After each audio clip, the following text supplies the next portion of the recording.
Hello students, तो इस video में हम पार्ट 3 को डिस्कस करेंगे। 9th चैप्टर के जो इम्पोर्टेंट क्वेश्चन जो है मैं आपके लिए सेलेक्ट करके लाया हूँ 15। तो उसका ये थर्ड पार्ट है, question number 11 to question number 15। अगर आप लोगों ने इसके पहले वाली वीडियोस दो नहीं देखी हैं तो उसे देख लें, आपको वहाँ क्वेश्चन नंबर फर्स्ट से लेकर 10 तक का क्वेश्चन मिल जाएंगे। Okay, so let's start. देखो क्वेश्चन नंबर 11 क्या बोल रहा है कि a pole cast a shadow of length 2 under root 3 metre on the ground. एक पोल है, ठीक है, वो अपना शैडो कास्ट करता है 2 अंडर रूट 3 मीटर का on the ground when the sun's elevation is, मतलब एंगल ऑफ एलिवेशन की बात कर रहे हैं, is 60 degree. Find the height of the pole. यहाँ पे मैंने आपके लिए डायग्राम बनाया है, सो आप देख सकते हो कि ये जो पोल है ये शैडो हो गया जो कि 2 अंडर रूट 3 मीटर का है। एंगल ऑफ एलिवेशन जो सन का देख रहे हैं तो वो 60 डिग्री का एंगल लेट कर रहा है, बना रहा है। ओके, सो अब सबसे पहले हम लेट कर लेते हैं चीज़ों को। सो लिखते हैं लेट द, ठीक है, यहाँ पे आ जाएगा BC जो कि हाइट ऑफ द पोल है, is equal to H metre be the height of the pole. ठीक है, ये पोल की हाइट है। और अगर हम बात करें AB, तो AB is equal to 2 under root 3 metre, ये ऑलरेडी गिवन है। So in triangle ABC tan 60 is equal to BC by AC। Okay, ये BC यानी कि परपेंडिकुलर की बात करें अपॉन में बेस, tan 60 अंडर रूट 3 होता है एज यू नो। ओके, सो यहाँ पे हम पुट कर देंगे उसकी वैल्यू, इसकी जगह पे BC की जगह पे H। ओके, और यहाँ पे आ जाएगा 2 अंडर रूट 3। अब इनको अगर मल्टीप्लाई करोगे तो ये अंडर रूट 3 वैसे ही रह जाएगा, ये 2 अंडर रूट 3 यहाँ पे आ जाएगा और ये H। अब आपको पता है कि अंडर रूट 3 जब उससे आपस में दो बार मल्टीप्लाई करोगे तो वो क्या बन जाएगा, 3 बन जाएगा। तो 2 इंटू में 3 इजकल टू H। ये 6 मीटर जो है ये हाइट ऑफ दी पोल है। सो इस टाइप के भी क्वेश्चंस आते हैं आपके एग्जाम में, सिंपल होते हैं बट समटाइम्स बच्चे मिस्टेक्स करते हैं ऐसे क्वेश्चन में, इतनी ज़्यादा सिंपल क्वेश्चन में। ओके, सो वो आप लोगों को नहीं करनी। Now we will solve question number 12। So देखो इसकी स्टेटमेंट क्या है, the top of two poles, ठीक है, दो पोल की टॉप है of height 18 metre and 12 metre. जो दो पोल हैं उनकी एक हाइट है टॉप की, एक की 18 है दूसरे की 12 मीटर है, are connected by a wire. यहाँ पे क्वेश्चन ध्यान से देखो तो टॉप की बात करिए, टॉप्स की, ठीक है। सो यहाँ पे मैं डायग्राम बनाता हूँ। सी, एक ये पोल हो गया एंड ये दूसरा पोल हो गया, सामने सामने बनाए, ये थोड़ा एक्स्ट्रा मेरे से हो गया। एंड नाउ ये कनेक्टेड है बाय वायर, ठीक।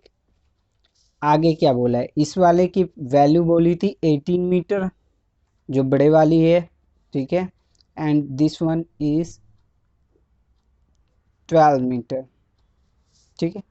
Now if the wire makes an angle of 30 with the horizontal, find the length of the wire. हमें इस वायर की लेंथ फाइंड आउट करनी है, कब, जब वो 30 डिग्री का एंगल बना रहे विथ हॉरिजॉन्टल। सो ये वाला लेवल जो होता है हॉरिजॉन्टल बेस जो है आपका, सो उसके पैरेलल यहाँ पे भी बन जाता है। Okay, and this one will be of 30 degree. Okay, now naming कर लेते हैं ABCD और इस वाले पॉइंट को E बोल देता हूँ। ओके, सो हमेशा की तरह यहाँ पे भी लेट कर लेते हैं पहले। तो लेट AB एंड CD, ये बोलो या DC बोलो, CD be the two poles such that AB is equal to 18 meter and CD is equal to 12 meter। Now यहाँ से देखो क्या हो जाएगा। अब ये जो CD है ये हमने बता दिया कि ये 12 मीटर का है, तो यहाँ से जो CD इज इक्वल टू क्या हो जाएगा, EB, बिकॉज ये पैरेलल होते हैं एक तरीके से। अभी मैं आप अगर एक्सरसाइज के क्वेश्चंस हो वहाँ पे मैंने आपको बहुत अच्छे से एक्सप्लेन किया कि कैसे होते हैं, क्यों होते हैं। ओके, सो आप वो देख सकते हो एक्सरसाइज के क्वेश्चंस भी, बिकॉज इस चैप्टर के जो एक्सरसाइज के क्वेश्चन है they are most important. Okay, और समटाइम्स एग्जाम में बहुत बार ऐसा देखा गया है कि वो डायरेक्ट वो वही क्वेश्चन एग्जाम में पूछ लिया जाता है। सो ये क्या हो जाएगा, 12 मीटर हो जाएगा। यहाँ से अगर हम AE को फाइंड आउट करें, ये छोटे वाले पोर्शन को, तो ये क्या हो जाएगा, AB, यानी ये, ओके, माइनस EB। ओके, सो EB। नाउ यहाँ पे मैंने शायद गलत लिख दिया, ED लिखा है, सो ED ना होकर EB होगा। ओके, इस वाले पोर्शन की मैं बात कर रहा था, सो EB। तो अब यहाँ पे क्या हो जाएगा, 18 माइनस ये 12, तो ये क्या हो जाएगा, AE की वैल्यू ये आपका हो गया 6 मीटर। नाउ इन ट्रायंगल, छोटे वाले की बात करते हैं, DEA, DEA, DEA। अब देखो यहाँ पे फर्स्ट टाइम हम यूज़ करेंगे साइन थीटा का। ओके, मतलब अभी तक हमारा टेन थीटा से हो जा रहा था, बट इस बार हमें ये हाइट पता है ये वाली, और ये वैल्यू पता है, हमें हमें ये वैल्यू नहीं पता। सो क्योंकि हमें इन दोनों का इसको तो फाइंड आउट ही करना है और ये चीज़ गिवन है, तो साइन थीटा क्या होता है, P/H होता है ना। सो साइन थीटा, तो यानी कि sign 30 is equal to AE/AD, ये वाला पोर्शन। सो साइन 30 की वैल्यू क्या होती है आपको, आई होप आपको अच्छे से पता होगा, 1/2, ठीक है।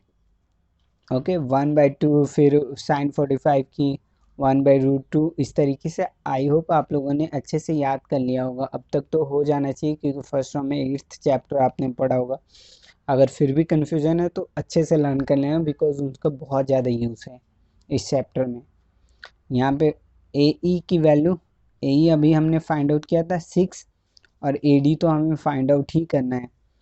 ओके, सो AD यहाँ पे क्या हो जाएगा, AD इज इक्वल टू, ये इधर चला जाएगा क्रॉस मल्टीप्लीकेशन, 6 इंटू 2, ये क्या बन गया, 12 metre is equal to AD। So length of the wire will be of 12 metre, ठीक है। सो 12 मीटर की ये लेंथ होगी।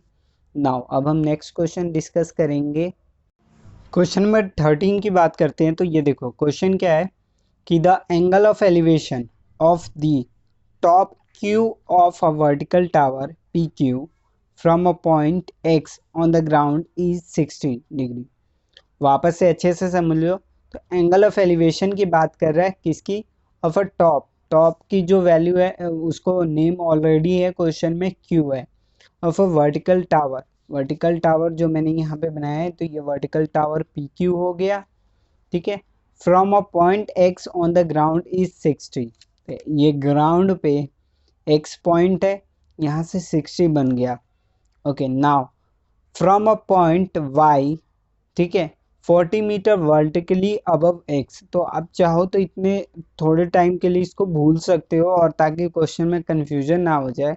The angle of elevation of the top of tower is 45 degree. So जो Y पॉइंट है ये वर्टिकल है, इसके है कितने पे, 40 डिग्री, 40 मीटर के ऊपर, उसके 40 मीटर X पॉइंट के जस्ट ऊपर ही है, 40 मीटर ऊपर। यहाँ से जो एंगल बन रहा है ये 45 का बन रहा है, यानी X पॉइंट से 60 तो Y पॉइंट से 45 का बन रहा है। तो हमें क्या फाइंड करना है, find the length height of the tower PQ and the distance PX। Okay, so हमें ये हाइट फाइंड आउट करनी है, और Px की वैल्यू यानी ये वाली वैल्यू भी हमें फाइंड आउट करनी है कि इनके बीच में डिस्टेंस क्या है। तो हमेशा की तरह बिना किसी देरी के सीधा स्टार्ट करते हैं लेट करना। तो let the PQ B the height of the tower. ठीक है, पी क्यू जो है आपका हाइट ऑफ द टावर है। और सीधा हम डायरेक्ट आते हैं क्योंकि बाकी सारी वैल्यू और चीज़ें जो है आपको पता है कि कैसे क्या लिखनी है और उतना इम्पोर्टेंट भी नहीं है। या चाहो तो एक बार के लिए लिख सकते हो कि angle A sorry Z Y Q is equal to 45 degree. इस तरीके से आप बता सकते हो X Y is equal to 40 metre. ठीक है, तो एक्स वाई जो है इज इक्वल टू किसके है, जेड पी के। ये कितना आ गया 40 मीटर के, ये भी मैंने आपको बताया है। और यहाँ पे जो आएगा क्यू जेड, क्योंकि आपको पता है छोटे वाले के लिए तो हमें एक वैल्यू तो चाहिए एटलीस्ट सॉल्व करने के लिए।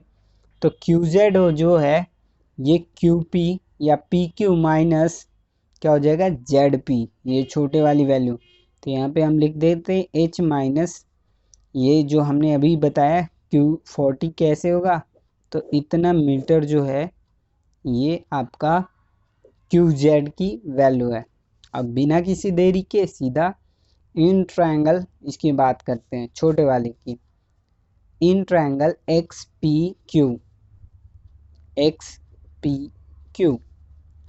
tan 60, ओके, जो tan 60 है पी क्यू अपॉन में एक्स पी आ जाएगा।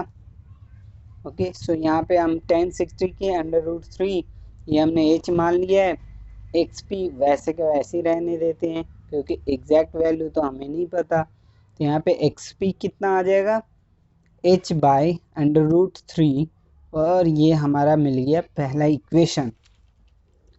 Now in triangle Y Z Q, छोटे वाले ट्रायंगल की बात करते हैं वाई जेड क्यू, तो यहाँ पे क्या आ जाएगा tan 45 is equal to Q Z by Y Z.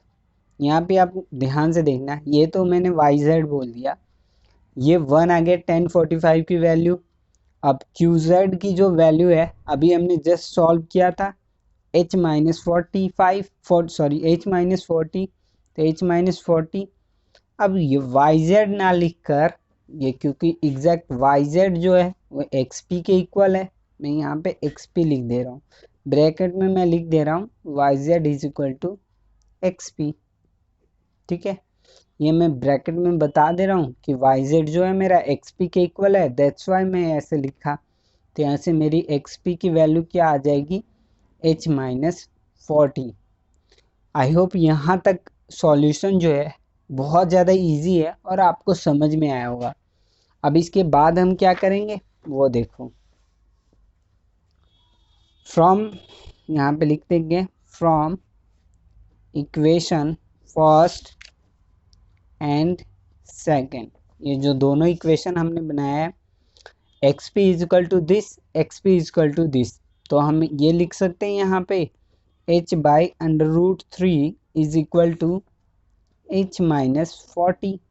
ये तो हम लिख सकते हैं ना, जब यानी a is equal to B, B is equal to C, तो यानी a इजकल टू सी है ना। सो इस तरीके से मैंने इन दोनों को इक्वल कर दिया।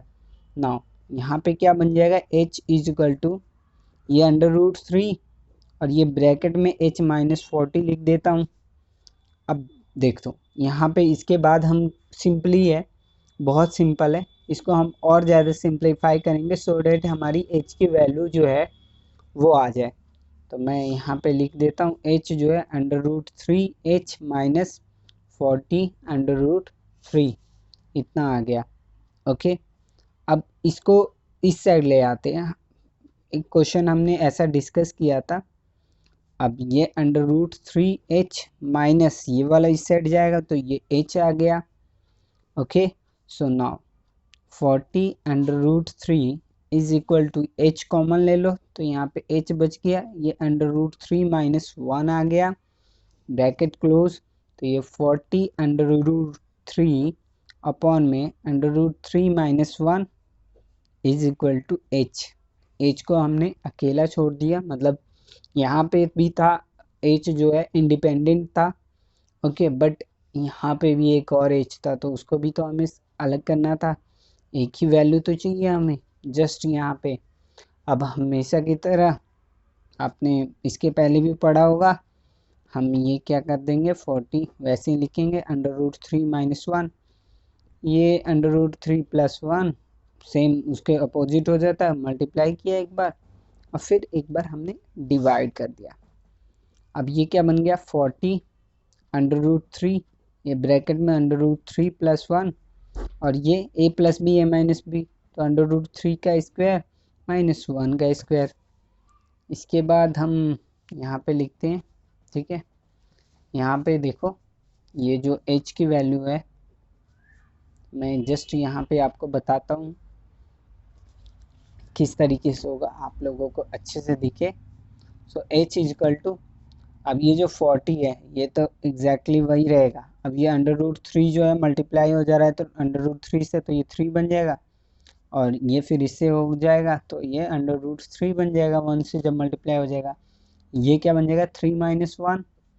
सो नेक्स्ट स्टेप क्या हो जाएगा हमारा 40 ये बन गया 3 + √3 अपॉन में ये 2 कैंसिल कर देंगे, यहाँ पे 20 बच जाएगा और ये 3 √3 की वैल्यू 1.732 आपको पता ही होगा। अब ये क्या हो जाएगा 20 मल्टीप्लाई, अब इन दोनों को ऐड कर दोगे तो 4.732 इतना h की वैल्यू आ गई। अब जब आप इन दोनों को मल्टीप्लाई करोगे, ओके 20 को और 4 इंटू में करोगे 4.732 को से, तो आपकी जो वैल्यू आएगी, ठीक है, वो 94.6 मीटर की आएगी। तो ये हाइट ऑफ द टावर हो गया, जो हम ये हाइट फाइंड आउट कर रहे थे ना PQ की वैल्यू, ठीक है। सो ये हमारा उतना आ गया 94.6। अब यहाँ पे ये तो हो गया, हमने हाइट फाइंड आउट कर लिया, बट हमें डिस्टेंस भी फाइंड आउट करना था PX। तो यहाँ पे ध्यान से देखो, ठीक है। क्वेश्चन की अगर हम बात करें तो जो हमारा ये PX है, X कहाँ गया हमारा इक्वेशन, ठीक है। यहाँ पे हमने लिखा था, ठीक है। सो देखो यहाँ पे हमने XP यानी कि वो PX, ये जो हमारा इक्वेशन बना था इसको मैं सेकंड बोल देता हूँ। तो XP यानी कि PX, तो ये कितना था H - 40, H की वैल्यू अभी हमने 94.6 फाइंड आउट किया -40। अब इन दोनों को अगर आप माइनस करोगे तो सिंपल है, 40 माइनस कर दो तो 54.6 मीटर, यानी जो डिस्टेंस है इन दोनों की बीच में की, ठीक है, वो कितनी है 54.6 मीटर की। Thank you for watching this video. अब हम अगला क्वेश्चन करेंगे। नाउ क्वेश्चन नंबर 14 को डिस्कस करते हैं। तो देखो 2 man on either side of a cliff, ठीक है, मतलब क्लिफ है एक, उसके दोनों साइड में है, ठीक है, जो कि 100 मीटर हाई, हाई जो बोल रहा है तो इसका मतलब हाइट की बात कर रहा है।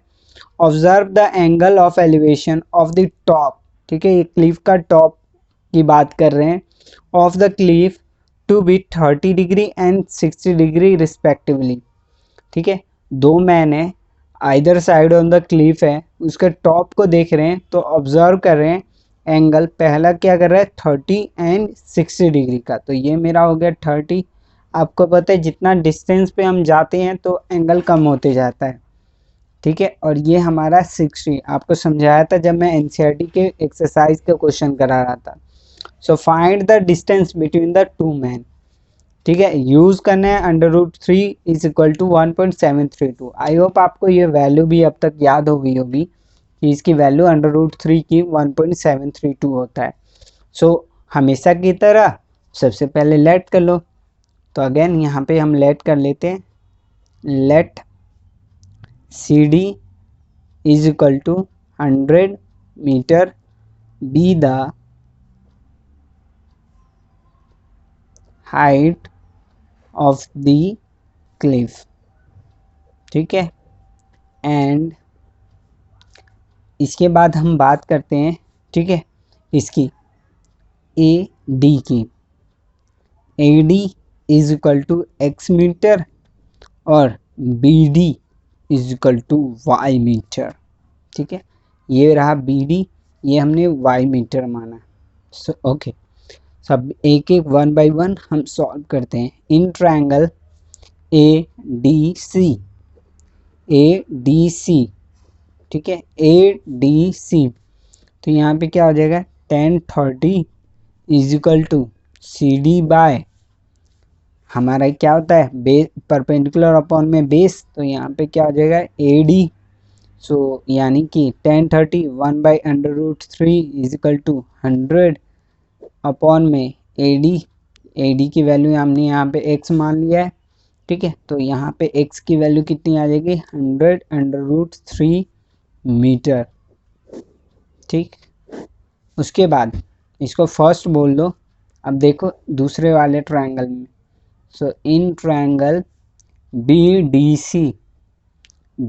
डी सी यहाँ पे 1060 is equal to C D by B D. 1060 under root क्या होता है 3, सी डी की वैल्यू अपने को 100 दिया हुआ है क्वेश्चन के अंदर ही, ये बी डी हमने y लेट किया है, तो यहाँ पे क्या आ जाएगा y इज इक्वल टू 100/√3। अब यहाँ पे चेंज करना चाहो तो यहाँ पे भी वैल्यू को, मतलब कभी भी हम रूट की वैल्यू नीचे नहीं रखते ना, बट अभी यहाँ पे रहने दो, बाद में हम करेंगे। क्यों? क्योंकि हमें जो फाइंड आउट करना है वो तो ए बी की वैल्यू फाइंड आउट करना है ना। So we know that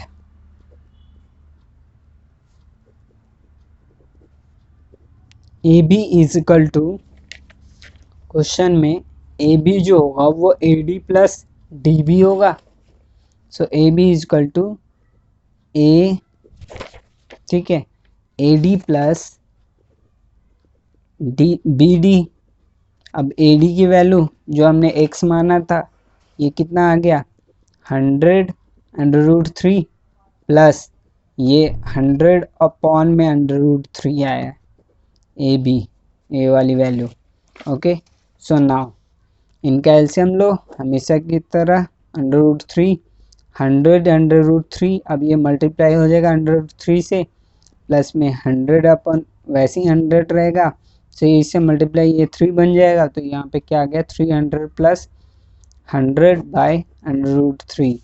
so A B is equal to कितना आ जाएगा 400/√3। कभी भी हम नीचे नहीं रखते, तो यहाँ पे मल्टीप्लाई कर दो 100√3 से और डिवाइड भी कर दो, तो क्या बन जाएगा 400√3/3। यहाँ तक तो सिंपल हो गया हमारा कि ये अपॉन में 3 आ गया। अब सिंपल 400 यहाँ पे हम लिख देंगे, पुट कर देंगे 1.732 √3 की, और यहाँ पे 7 से हम डिवाइड कर देंगे, ठीक है। तो जब आप इसको डिवाइड करोगे और इस मतलब इनको मल्टीप्लाई करने के बाद जब आप डिवाइड करोगे तो आपकी जो वैल्यू आएगी ये 230.8 आ जाएगा। ये हमारा हो जाएगा ए बी की वैल्यू, ठीक। नाउ क्वेश्चन नंबर 15 जो कि लास्ट क्वेश्चन है इस सीरीज का, इसको डिस्कस करते हैं। देखो, the shadow of a tower, एक टावर का शैडो है, when the angle of elevation of the sun is 45, ठीक है, जो एंगल ऑफ एलिवेशन है सन का 45 होता है, is found to be 10 metres longer than when the angle of elevation is 60 degree, ठीक है। कहने का मतलब ये है कि जब सन की जो एंगल है ना, एंगल ऑफ एलिवेशन, वो जो 60 बन रहा है और एक बार 40 बन रहा है, तो जब 40 बन रहा है ना, तो इस वाले टाइम जो कि 60 बन रहा था उससे ना 10 मीटर लॉन्गर शैडो बन रहा है। ओके, मतलब 60 पे होगा तो कुछ ना कुछ शैडो बन रहा होगा, उससे ना 10 मीटर लॉन्गर बन रहा है जब सन जो एंगल ऑफ एलिवेशन है सन का वो 45 हो रहा है। तो हमें फाइंड आउट करना है हाइट ऑफ द टावर। तो मैंने यहाँ पे आपके लिए डायग्राम पहले से बनाया है, तो देख सकते हो यहाँ पे ये 40 है, ये टावर ए बी लेट कर लो, A B be the tower, ये सी पॉइंट से ये 60 डिग्री का एंगल बन रहा है, और 40 बी पॉइंट से 45 का बन रहा है। देखो सी और डी यहाँ पे मैंने 10 मीटर लिखा है, इट मीन्स कि ये 10 मीटर लॉन्गर शैडो बन रहा है। ओके, और जो ए सी है इसको मैंने x metre, I don't know कि कितने मीटर का शैडो बन रहा है, ओके, बट उसको मैंने x का नाम दे दिया, x मान लिया, लेट कर लिया और उसके आगे 10 लिख दिया क्योंकि क्वेश्चन में बोला था ना 10 मीटर लॉन्गर है। ओके, तो स्टार्ट करते हैं। सबसे पहले जो चीज़ गिवन है उसके बारे में लिखते हैं। तो यहाँ पे मैंने क्योंकि ए बी माना है, टावर को ए बी मैंने नेम दिया है, तो let A B the height of the tower. ठीक है, मैंने टावर की हाइट जो है ए बी को लेट कर लिया। ओके, उसके बाद अब हम क्या करेंगे, अलग अलग चीज़ें, पहले सी डी और ए सी, जो ये दोनों चीज़ें हैं ए सी और सी डी, इसको हम शैडो ऑफ द टावर मानेंगे। कब, अलग अलग टाइम पे, एक बार 60 के टाइम पे ए सी, 45 जब बन रहा है तब ए डी। तो यहाँ पे हम लिखेंगे let A C and A D be shadow of a tower. ठीक है, ये टावर का शैडो है ए बी और ए सी और ए डी, ये दोनों शैडो के टावर है। कब, when the sun's altitudes are first, A C हमने पहले बोला है इसीलिए पहले ये लिखेंगे, पहले वाली 60 डिग्री एंड 45 डिग्री। ठीक है, ये हमने ए डी बता दिया कि 10 मीटर लॉन्गर है। तो अब अलग अलग ट्रायंगल्स की बात करते हैं। In triangle A C B, A C B यानी ये छोटे वाले की मैं पहले बात कर रहा हूँ, ए सी बी की बात कर रहा हूँ। ओके, तो यहाँ पे क्या हो जाएगा, 10 60 is equal to A B, perpendicular जो हमारा है ये ए बी है, और बेस क्या हो जाएगा ए सी, ए बी बाई ए सी। अब 10 60 आपको पता ही है कि 10 60 √3 होता है। ए बी को हमने एच माना है तो यहाँ पे एच लिख देंगे और ए सी यहाँ पे एक्स, तो यहाँ पे एक्स। इससे हमें क्या पता चलता है, एक्स की वैल्यू कितनी आ जाएगी, एच बाई √3, क्योंकि ये इस साइड है तो आएगा इस साइड तो डिवाइड में चला जाएगा। ओके, तो x की वैल्यू यहाँ पे आ गई h बाई √3, इसको मैं फर्स्ट इक्वेशन बोल देता हूँ। अब दूसरा, in triangle A D B, बड़े वाले ट्रायंगल की इस बार बात करेंगे, A D B. Okay, so A D B, इसमें देखो 1045 इज इक्वल टू, अगेन उस लास्ट टाइम की तरह ए बी हो जाएगा, but this time A C ना होकर ए डी होगा क्योंकि हम बड़े वाले की बात कर रहे हैं। तो यहाँ पे ए डी में लिख दूंगा। 1045 एज यू नो 1 होता है उसकी वैल्यू, ए बी जो है हमारा एच है और ए डी जो हमने माना है ये क्या है, एक्स प्लस 10। आई होप ये आपको समझ में आया होगा कि x प्लस 10 क्यों बोल रहा हूँ। जितना से इतना ए सी जो है x है और ये सी डी 10 है, तो टोटल हम ए डी की जब बात करेंगे तो x प्लस 10 आ जाएगा। तो यहाँ से हमें क्या पता चल जाएगा, x plus 10 is equal to h, इसको हम सेकेंड इक्वेशन बोल देते हैं। ओके, नाउ अब हम यहाँ से वैल्यू पुट कर देंगे, तो यहाँ पे लिख देते हैं putting the value of equation first in second. Okay, so first equation क्या है, x is equal to h by √3, पहले तो हम ये लिख देंगे x की जगह पे h बाई √3। ओके, ये यहाँ पे हम पुट कर देंगे, प्लस 10 है, सो 10 हो जाएगा is equal to h। x की जगह पे हमने वैल्यू पुट कर दिया क्या कहते हैं, h बाई √3। तो यहाँ पे आप ये भी लिख सकते हो, putting the value of x in equation second. ऐसे भी लिख सकते हो या आप ये भी लिख दो कि putting the value of equation first in second, दोनों वे में करेक्ट होगा। तो यहाँ से हमें क्या पता चल जाएगा, देखो अब h by under root three, X को मैं इस साइड भेज दूंगा, ठीक है, या हाँ चलो इस साइड ही भेज देता हूँ, इज इक्वल टू, थोड़ा गड़बड़ हो जाएगा, -10 इधर आ जाएगा, तो ये हम रहने देते हैं। ओके, आगे बात करते हैं। देखो यहाँ पे अब हम क्या करेंगे, 10 को ऐसे ही रहने देते हैं, इज इक्वल टू ये h हो जाएगा, h माइनस ये वाला वैल्यू है, ये दूसरी साइड भेज देते हैं, तो h by under root three हो जाएगा। आई होप अब ये आपको समझ में आएगा और ये थोड़ा इजी होगा, वरना वो -10 फालतू में एक माइनस रहता और उससे क्वेश्चन सॉल्व करने में थोड़ी सी प्रॉब्लम होती है और मे भी गलत भी हो सकता है। सो आप ऐसा मत करना, ओके। अगर आप लोग ऐसे करके सॉल्व करते हो कभी, तो ऐसे मिस्टेक मत करना, ओके। नाउ अब हम कर देंगे, ये 10 हो जाएगा, इसका एलसीएम लेंगे तो अंडर रूट थ्री एच आ जाएगा, माइनस एच अपॉन में अंडर रूट थ्री, तो यहाँ से ये कितना आ जाएगा, h कॉमन आ जाएगा और ये क्या बन जाएगा, under root three minus one upon में under root three. Okay, so इतना आपको समझ में आएगा कि ये किस तरीके से हुआ है, कैलकुलेशन बहुत ज़्यादा इजी है। नाउ अब हम इसको इस साइड भेजते हैं, तो ये क्या बन जाएगा, 10 अंडर रूट थ्री। अब ये वाला जो पोर्शन है इसको मैं नीचे इसके भेज देता हूँ, तो ये क्या आ जाएगा, under root three minus one is equal to h, जो हमें फाइंड आउट करना था। जो हमें फाइंड आउट करना था तो वो तो हम हमेशा अलग रखेंगे। सो ये आ गया। अब देखो मैं यहाँ पे क्या कर रहा हूँ, h is equal to 10 under root three upon में under root three minus one. First chapter 9th class में भी आपने ऐसे किया होगा। अब ये दूसरी साइड होता है तो प्लस में जाके एक बार डिवाइड कर मल्टीप्लाई करते हैं, फिर हम डिवाइड करते हैं। ओके, आई होप आपको ये याद होगा।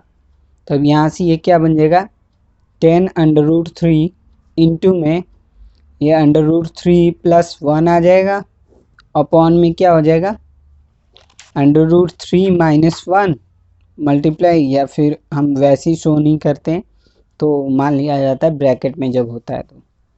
ओके, सो नाउ अब यहाँ पे क्या आएगा, 10 तो ये रह गया।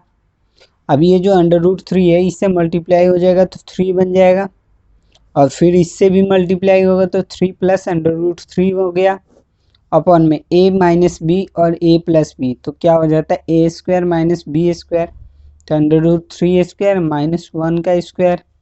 ओके, आई होप आपको यहाँ तक समझ में आया होगा। नाउ यहीं पे मैं आपको बताता हूँ कि आगे हम क्या करेंगे। Now h is equal to, अब क्या हो जाएगा, ये 10 को मैं इससे मल्टीप्लाई या ऊपर अभी रहने देता हूँ, ठीक है, कैलकुलेशन इजी हो जाएगा। 3 plus under root three upon में ये 3 अंडर रूट थ्री का स्क्वायर क्या हो जाता है, 3, वन का तो वन ही रहता है, तो ये 10, 3 प्लस अंडर रूट थ्री, ये आ गया 2, ये कैंसिल हो जाएगा तो यहाँ पे 5 आ जाएगा, तो ये 5 प्लस 5 ब्रैकेट में 3 प्लस अंडर रूट थ्री। सो अब अगर आप इससे मल्टीप्लाई करोगे या इसकी वैल्यू पुट कर दो सिंपली 1.732, आपको पता होगा अंडर रूट थ्री की वैल्यू, तो ये क्या हो जाएगा 5, 3 प्लस इन दोनों को ऐड कर दो तो ये क्या आ जाएगा 4.732, ये दोनों ऐड हो जाएगा। उसके बाद जो पॉइंट है वो उसका, जब आप इनको दोनों को मल्टीप्लाई करोगे तो आपकी जो वैल्यू कुछ मिलेगी ये 23.66 मिलेगी। h is equal to 23.66 metre. तो जो हाइट ऑफ द टावर, क्योंकि हमने यही बोला था ना, हाइट ऑफ द टावर को ही हमने h लेट किया था, so height of the tower कितना आ जाएगा, उसकी वैल्यू 23.66। तो देख सकते हो क्वेश्चन बहुत ज़्यादा सिंपल था, बस इसमें क्या है कि कैलकुलेशन है। कैलकुलेशन आप अच्छे से आराम से सही से प्रैक्टिस करके जाना, सो डैट आपको वहाँ पे कोई भी दिक्कत ना आए। अब जल्दी मैं दूसरे चैप्टर्स की भी सीरीज लाऊंगा आप लोगों को, जैसे मैंने बोला है कि एवरी वीक ओके आपको एक चैप्टर की सीरीज ज़रूर मिलेगी। So thank you for watching this video, bye bye.